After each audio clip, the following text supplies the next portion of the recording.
The Godfather and The Godfather Part 2 are two of the greatest gangster films ever made. Francis Ford Coppola's epic duology not only revolutionized the crime genre, they transcend what the genre was thought to be capable of at the time. Coppola took a genre that was traditionally pulpy and molded it into a sweeping, operatic, romanticized epic with a larger scope of content, character and drama that had ever been seen for a gangster film before. Coppola also gave the film an authentic Italian-American heart, presenting the Italian immigrant experience to mainstream audiences.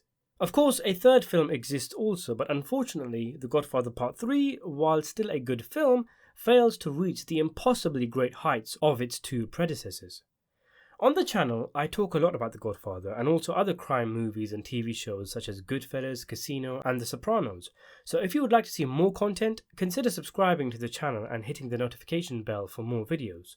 Today I wanted to take a look at some interesting fan theories concerning the Godfather films.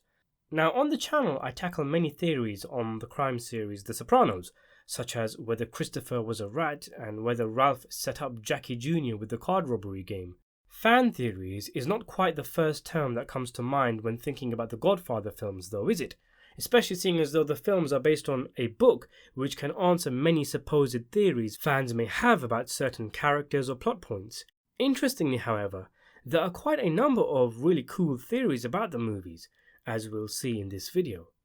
So the following are some theories I thought were worth thinking about. Some I've already made much more detailed videos on, some I plan to make separate in-depth videos on later, and one or two I think, personally, are quite balmy and don't make too much sense, but are fun to discuss nonetheless.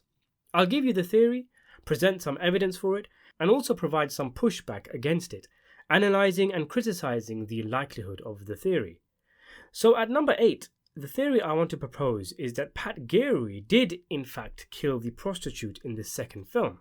Senator Geary is initially presented as an antagonist to Michael Corleone, racially insulting him at his Lake Tahoe home and attempting to extort him. Incidentally, we see him pop a few pills with his cocktail when talking about the gaming commission license. Anyway, fast forward to the scene where Tom Hagen shows up at the brothel which is owned by Fredo Corleone. Geary is distraught, sitting next to a dead prostitute with blood all over her and with him not able to remember anything that happened. While Geary bemoans his situation and inability to remember, Al Neri passes by and Hagen gives him a look as if to say, "Make yourself scarce." The intention from the film here is clear. Geary must have been drugged by the Corleones, and while he was out, Neri stepped in the room and murdered the girl, leaving it looking like Geary did the deed in some kind of horrific sex game. With the Corleones not going to the authorities and making the whole thing disappear, Senator Geary is now in Michael Corleone's pocket. The alternate theory I'm proposing is that Geary did in fact murder the girl. He was on drugs and performing some messed up sex game which went too far, and it was a happy coincidence that this happened on Corleone turf, and Tom Hagen used this as an opportunity to make Geary owe the Corleones a favour, utilising his cunningness and intelligence as the Corleone consigliere. This theory also plays into the stereotype of rich businessmen and politicians secretly being sick sex perverts. The problem I have with this theory is that it's just way less interesting than the actual plot presented to us by the movie. The idea that this senator was just getting his groove on with a girl who he was already acquainted with and by his own admission would never hurt, and then the Corleones drugging Geary, murdering the innocent girl and gaslighting the senator into making him think he did it, is so sick and sinister and dirty it fits right in with the themes of The Godfather Part 2, a film where even brother kills brother. It also mirrors the plot point in the first movie where Hagen tries to get Johnny Fontaine into the Hollywood producer's movie, the whole thing with the horse's head. Though the film doesn't tell you this, the horse is supposed to have been killed by Luca Brasi, and this method of intimidation and blackmail is direct and brazen, like the nature of Brasi, whereas the Geary situation is more sleazy and cunning, as is the nature of Brasi's replacement, Al Neri. The second theory on my list is that Tom Hagen assisted Kay into getting an abortion.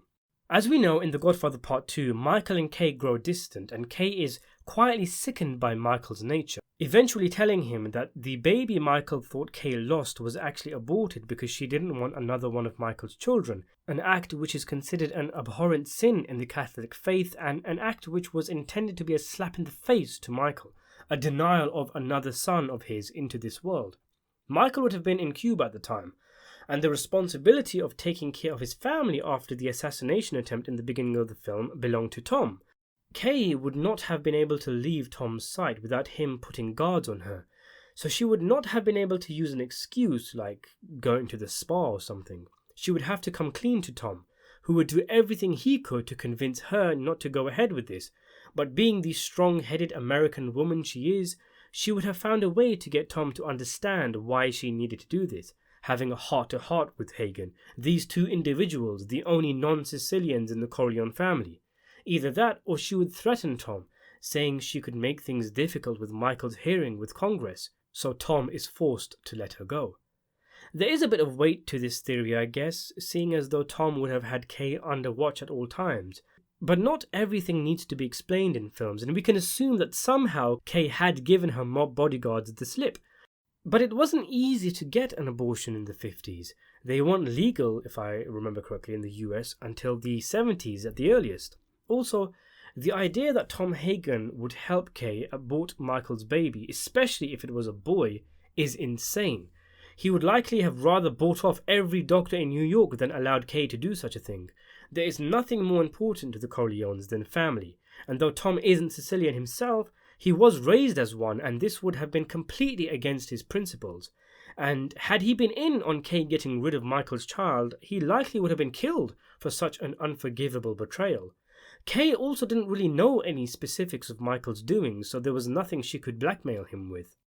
However, the more I think about it, the more I do wonder if there is something in this. The main reason is that it is difficult to wrap my head around the idea that Kay could have gone off-grid for long enough to contact someone for an abortion and actually have the procedure carried out without anyone knowing. I think a far more likely scenario is that, and to be honest, this should probably be a theory on its own because it's a good one, but that Kay actually did have a miscarriage, but she told Michael it was an abortion just to spite him. In fact, this is actually the case in a sequel novel to The Godfather written by Mark Weingartner. In any case, the way it plays in the film I think is the best way, because it resonates more with the themes of the film, even if there still is the lingering question of just how exactly did Kay manage to lose the Corleone bodyguards.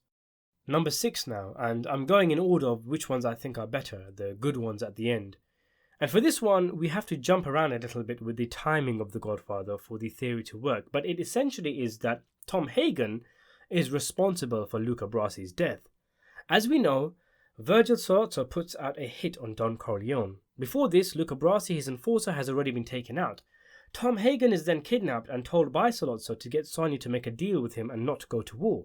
Tom pretty much agrees, but says something like, "Not even Sonny will be able to call off Luca Brasi," and Sollozzo replies, "Let me worry about Luca."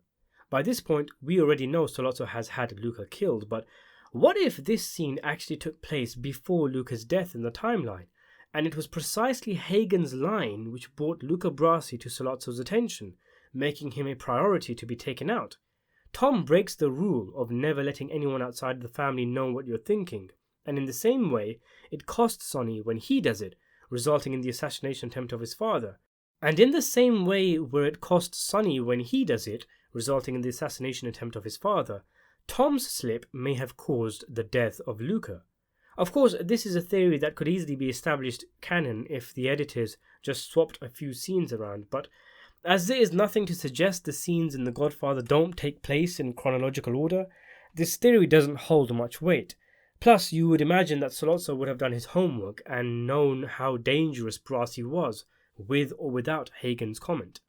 My next theory is one I've already made a very detailed video on, called The Godfather 2 Secret Corleone Traitor Revealed, and it is a look at who could have possibly opened the drapes in The Godfather Part 2 for the assassins to get a better shot at Michael.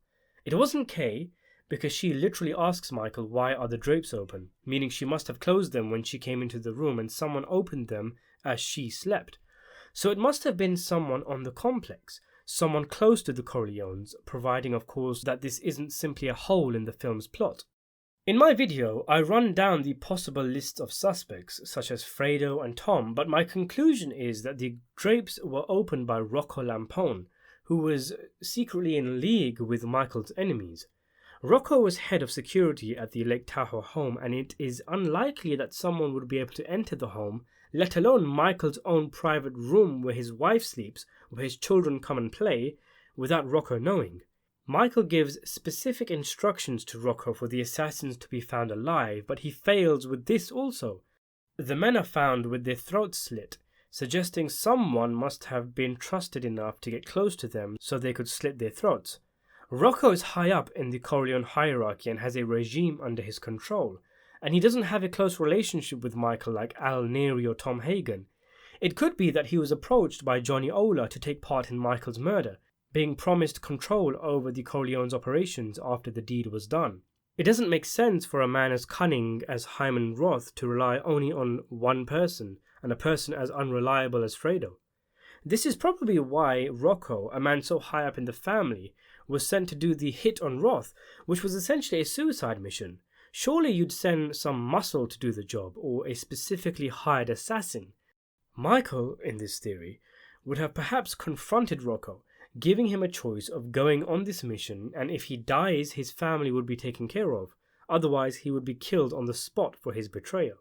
This is a theory I think that is quite sound, and if you don't agree with it, you have to ask yourself, who then opened the drapes? The next theory is more of a humorous and wholesome one, and it focuses on the betrayal of Salvatore Tessio, one of Don Corleone's trusted capos.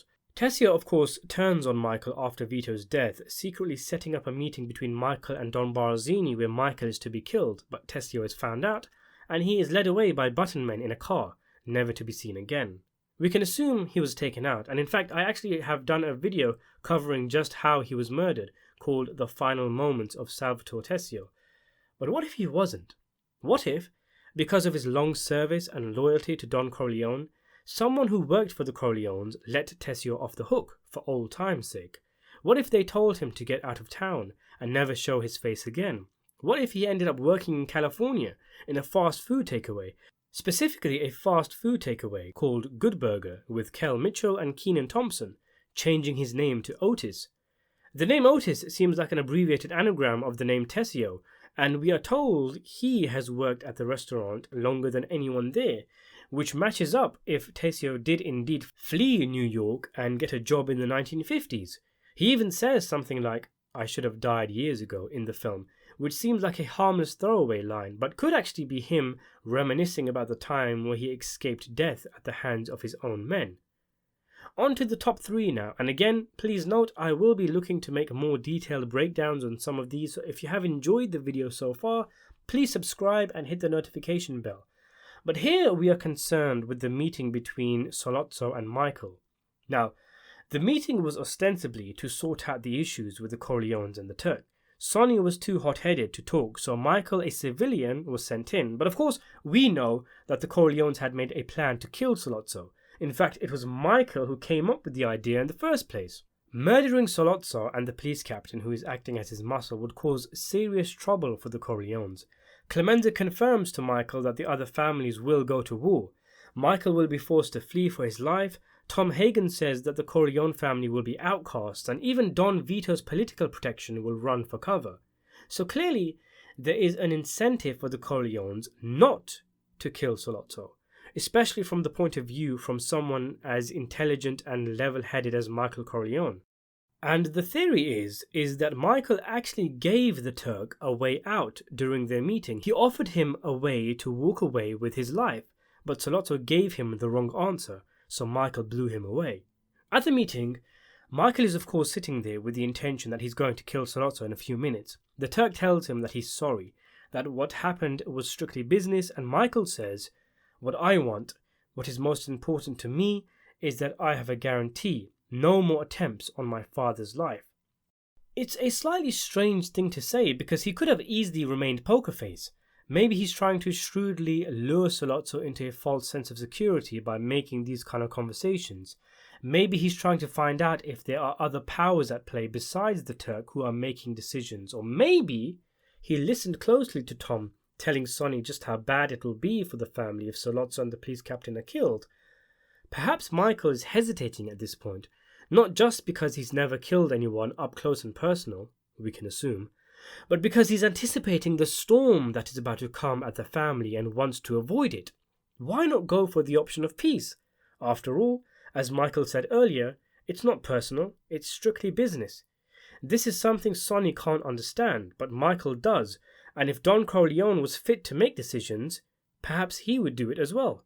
Michael wants his father's safety guaranteed, and he looks sincere in his request, but Sollozzo's reply changes everything, who says, "What guarantees could I give you, Mike? I am the hunted one. I missed my chance. You think too much of me, kid. I'm not that clever. All I want is a truce." Which is a complete slap in the face to Michael. Sollozzo went from apologizing, swearing on his children that no more harm would come to Michael's father, to now all of a sudden saying he can't guarantee Don Corleone's safety, implying that he might go after him again. On top of this, he plays the victim card, saying he is the hunted one, when he's the one who started this entire situation in the first place.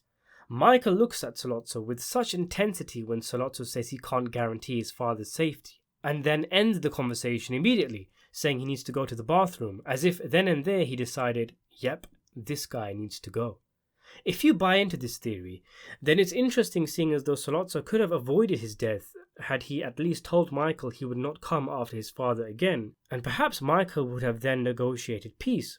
It's a theory that I think enhances the intelligence of Michael, showing how he always thinks far ahead into the future, and even at that early stage was thinking what was best for the family. Alternatively, Sollozzo's inability to make the guarantee showed Michael that he didn't hold the power in this chess game, that there was a bigger player on the battlefield, who we later discover is Barzini. Michael saying he needs to use the bathroom is essentially him saying, I didn't want to because I wanted peace for my family, but I have to kill you now. Either that, or it simply was a ruse to find out how powerful Sollozzo was in all of this, and Michael always intended to kill him. After all, there is surely no way the Corleones could have taken Sollozzo's deal, because it would have ended them, as I explained in a video called What if Don Corleone accepted Sollozzo's offer?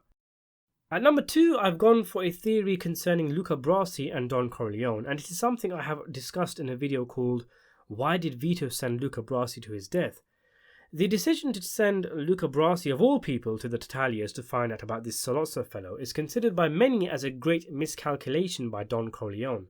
After all, if Luca Brasi is known for his loyal reputation to the Don, then why on earth would anyone think that all of a sudden Luca would want to switch up and betray Vito? It seems like a pretty stupid thing for Vito to do. He would have been better off sending someone like Clemenza, who could have sold it better. But what if Vito did it on purpose? What if he wanted Luca dead? Well, first of all, why would Don Corleone want Luca Brasi dead? Well, it's established that Luca Brasi is an absolute maniac. In my video, The Horrifying Origin Story of Luca Brasi, I mentioned how the book details how he killed his own child. Vito isn't exactly Luca's best friend, but he needed this individual to win the olive oil war, a battle with a powerful rival who was looking to take Vito out and would have probably succeeded had Vito not recruited Luca to his cause. But the olive oil war was now finished. Vito was the most powerful Don in New York, and he had no use for Luca Brasi anymore, so sent this psychopath, who could turn on anyone at any moment, to a mission where Vito knew he wouldn't come back. It's an interesting theory, I guess, but I don't think it holds up. Why would Vito get rid of his best weapon? Why would he shoot himself in the foot like that, when there are always mobsters looking to climb the ladder and get one over him? And if he knew that the Tattaglias or Sollozzo would kill Luca Brasi, then he would know something was up and would have been better prepared when an assassination attempt was made on him, so as not to be taken by surprise. The whole point of sending Luca in the first place was to fish around to see if anything was up. Vito himself says he's worried about this Sollozzo fella. This is a genuine mission where Vito did not anticipate his enemies would have the balls to murder Luca Brasi. What was Vito's backup plan? I just cannot buy that Vito would willingly send Luca to his death like that. The reality is that it was just a poor decision from Vito. As Sollozzo pointed out, the old man is slipping. But there is better context to Luca Brasi's mission, as I talk about in the mentioned video. The final theory, the number one on my list, is that Michael's success, his genius on the battlefield of New York's mob turf, but also his long-term downfall, is due to his military training. Other mob bosses typically are born into that lifestyle and rise through the ranks. Michael, on the other hand, received training with the military, gained first-hand experience in combat, and even became a war hero, achieving the rank of officer. Who else could have pulled off the baptism of fire, the most complexly coordinated attack in Godfather history? There are often parallels made by mob characters to their world and the military. They even use terms like war. Michael actually lived that war. He would have been in situations where he would have to take part in coordinated planning to take out enemies on a daily basis. His time in the military is dismissed by Sonny, but no one truly knows the extent of Michael's activities in World War II except himself. The book goes into it a bit, but it's surely evident that this college boy's ease of which he became boss of a family with little mob experience was due to his army experience. He is, for example, able to instantly duck when the snipers go for him in the second film, performing a military crawl to reach his wife and pull her from harm's way. However, an argument could be made that Michael's military training is why he was effective in the short term but fails in the long term. He knows combat, he knows war, so he is able to maneuver his family out of harm's way and simultaneously take out the heads of the other families. He can make that peace, but he can't keep it. For almost all of his problems, murder is the answer, whether it's a rival mobster, a traitor, even a family member. Because of Michael's military general style of thinking, he loses his family, the thing he cherishes the most. He loses his soul. He is alone, estranged, whereas his father died playing with his grandson in his garden. However, even this theory, as good and maybe as obvious as it is, has its flaws. Sure, Michael having experience in the military would have given him some help, but it didn't seem to have much of an effect when he looked like he was about to crumble before killing Sollozzo. We can praise Michael for the five-family hit as much as we want, but as I talked about in a previous video, there's a lot of evidence to suggest the plan was actually Vito's idea, not Michael's. Vito is arguably the better strategist, thinks ahead better, is more in tune with his humanity, and had set the groundwork for Michael's success. Though of course I'm sure that Michael's military history could have played a part in why he so easily became a cold, emotionless, victory-obsessed figure. So what do you think of these theories? Are there any you have that I've missed? Let me know in the comments below. Subscribe to the channel, and thanks for watching.